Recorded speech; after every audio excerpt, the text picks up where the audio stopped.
안녕하세요. 우리 같이 장 보러 가자의 마지막 주제, 전통시장은 희망의 장이 되어야만 전통시장은 지역경제 활성화의 동력으로 자리매김을 할 수가 있습니다. 전통시장의 분위기는 좀 밝은 분위기로 바꿔줘야 됩니다. 지금까지 대부분의 전통시장은 비가림 시설로 인해서 시장 내부의 분위기가 좀 어두침침하고 어두운 분위기예요. 왜 그러냐면 비가림 시설 기능에만 중점을 두었지 색채 디자인은 전혀 신경을 쓰지 않았기 때문이에요. 제천의 전통시장 한번 보십시오.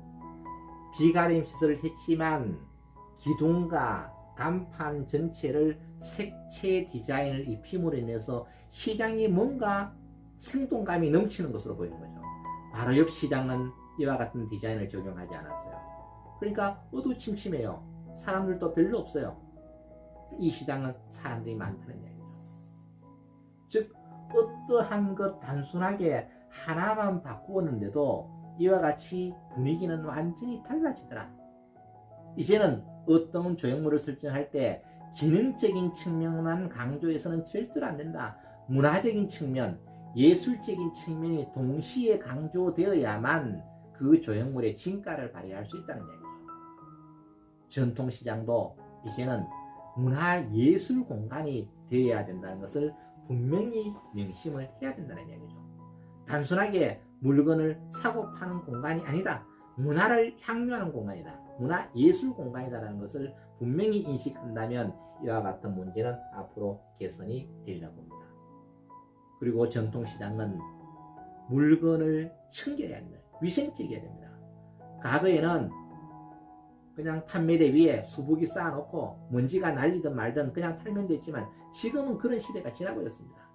이제 물건을 포장을 하고 떡 같은 경우에도 그냥 쌓아놓고 파는 것이 아니라 이렇게 낱개로 깨끗하게 포장해서 정말 깨끗한 물건을 사먹을 수 있어요. 위생적이어야 된다는 얘기죠. 지금 소비자들은 과거와 달라졌습니다.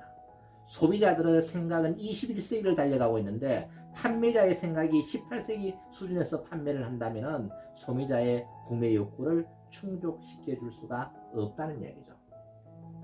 채소 같은 경우에도 이렇게 아주 청결 포장이 돼야 되죠. 그러나 우리는 어떻습니까? 단도로 크게 묶어서 그냥 바닥에 깔아놓고 팔고 있는 거죠. 반찬 먼지가 날립니다. 그런데도 반찬에 뚜껑도 닫지 않고 그냥 널어서 팔았던 것이 우리의 현실입니다.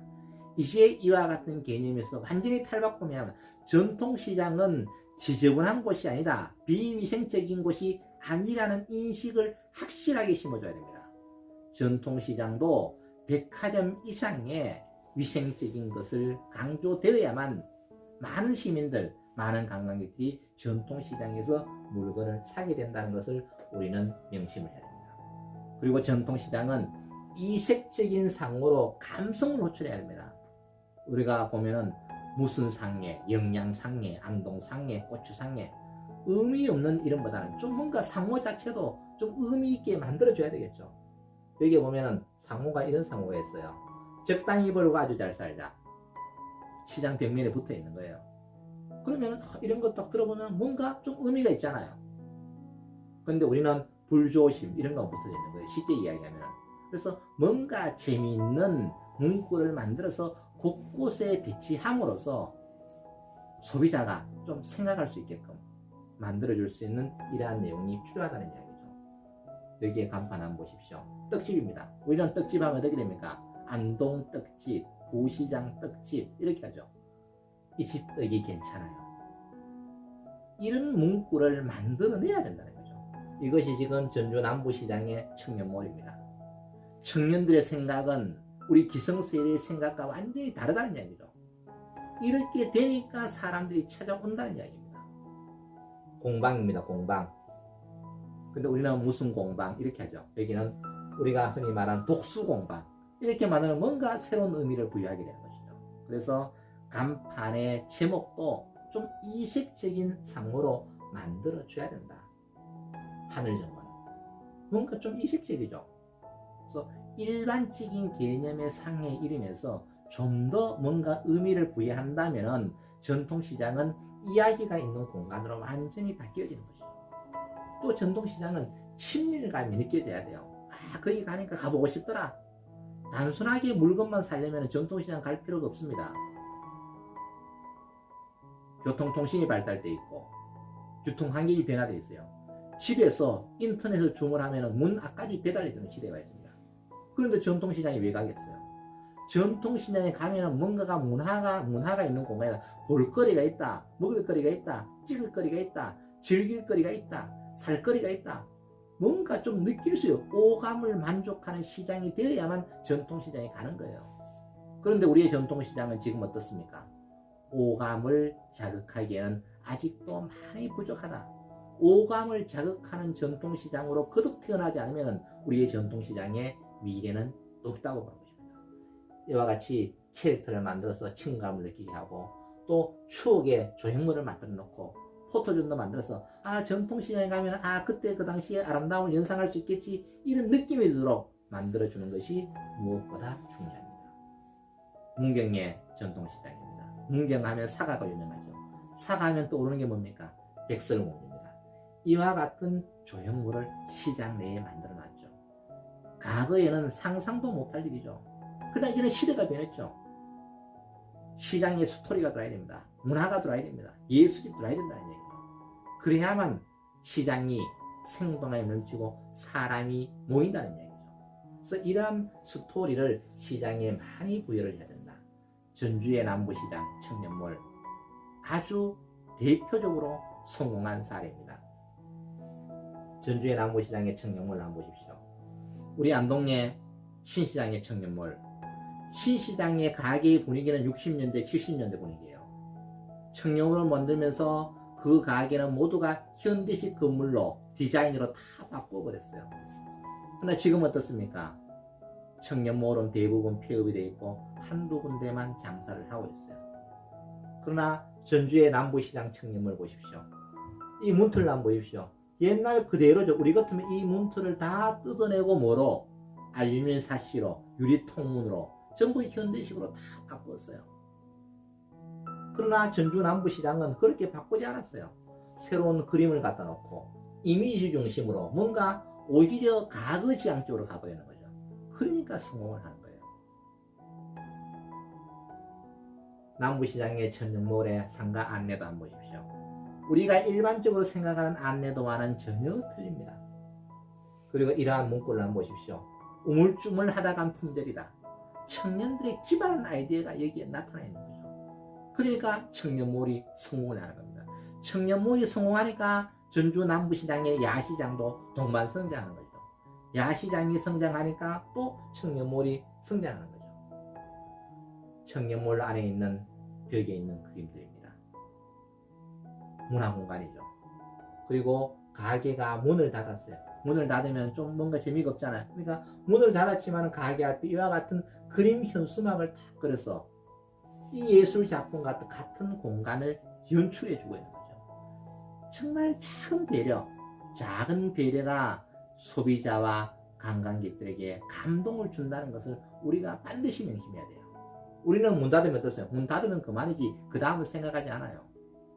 중국에 가면은 어떤 곳이 있느냐 하면은 가게가 있으면 셧다문이 있어요. 가게를 닫으면 셧다문에 모든 것을 벽화를 그려놨어요.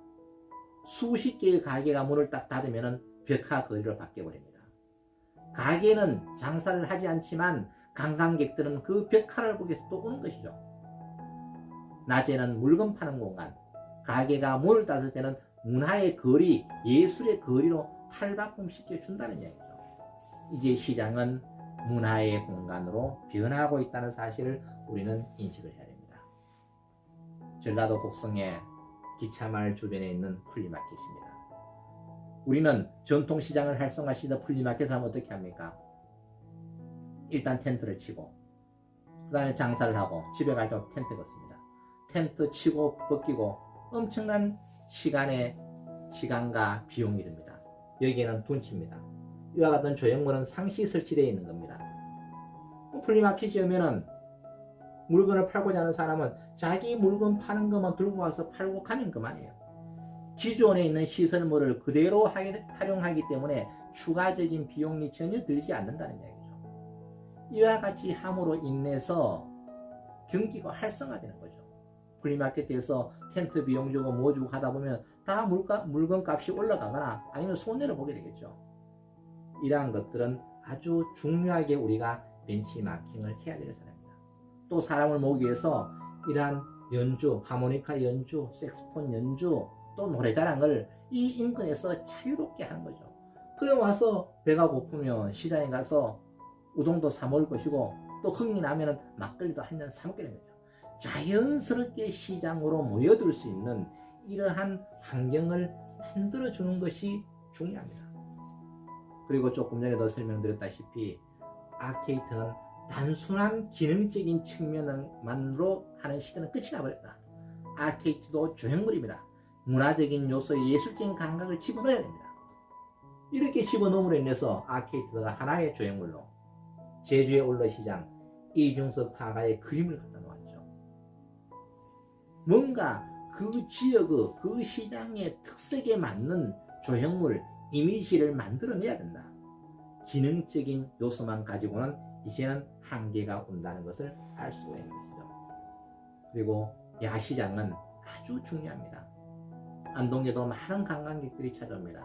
하회마을, 공정사, 도산선에 관광객들이 찾아오지만 밤에 놀 거리가 없는 거예요. 그러니까 전부 경유만 하고 떠나가 버립니다. 체류용으로 만들기 위해서는 전통시장의 입장에서는 야시장을 활성화시켜야 됩니다. 안동의 구시장, 안동의 신시장, 저녁 8시만 되면 모든 가게는 문을 닫아버립니다. 밤이 되면 사 먹을 수 있는 공간이 없어요.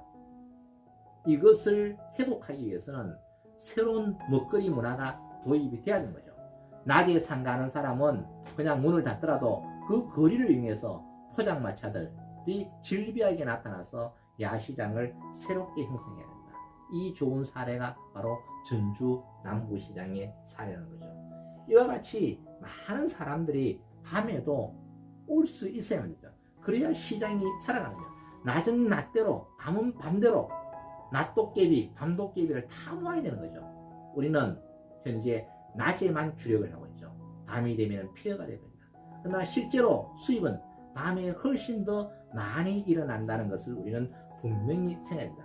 하나의 공간을 낮에도 쓰고 밤에도 써야 되는데 우리는 낮만 쓰고 장사가 안 된다고 하는 것은 참으로 어리석은 일이 아닌가 생각이 됩니다. 이제 전통시장은 미래지향 쪽으로 바꿔야 됩니다. 전통시장은 감성의 장, 감동의 장, 추억의 장, 희망의 장으로 바뀌어져야만 우리의 전통시장은 미래가 있다고 생각합니다. 이와 같은 좋은 사례를 중심으로 다음 시간에는 안동의 북문시장을 어떻게 만들어 볼 것인가, 어떻게 하면 돈을 벌 수 있는지 한번 강의를 해드리도록 하겠습니다. 고맙습니다.